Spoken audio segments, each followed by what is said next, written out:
Menurut sebuah riset yang dirilis oleh Microsoft, tingkat kesopanan netizen Indonesia memburuk 8 poin ke angka 76. Ini menunjukkan pendidikan Indonesia sedang gawat darurat, karena di tangan pendidikanlah terdapat gambaran masa depan bangsa, nasib bangsa, dan kualitas sumber daya manusia itu sendiri.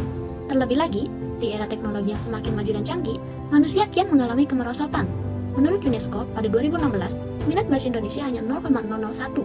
Peringkat Indonesia ini bahkan hanya nomor 2 dari bawah, yakni 60 dari 61 setingkat di atas Botswana. Pada tahun 2012, skor PISA Indonesia berada di peringkat 64 dari 65 negara dengan nilai hanya 382. Mayoritas siswa hanya mencapai level 1 dan 2 dari 6 level, menunjukkan rendahnya kemampuan berpikir kritis. Tahun 2018, skor membaca bahkan menurun, menandakan pembelajaran yang kurang efektif.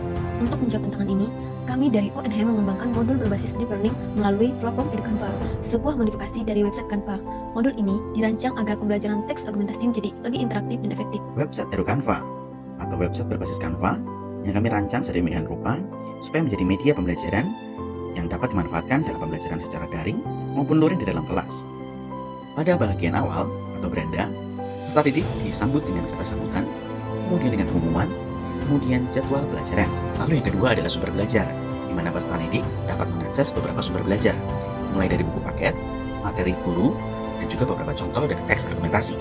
Selanjutnya adalah LKPD, di mana peserta didik dapat mengakses penilaian awal, LKPD, hingga penilaian teman sejawat, guna melihat kemampuan awal, progres, dan akhir dari perkembangan peserta didik.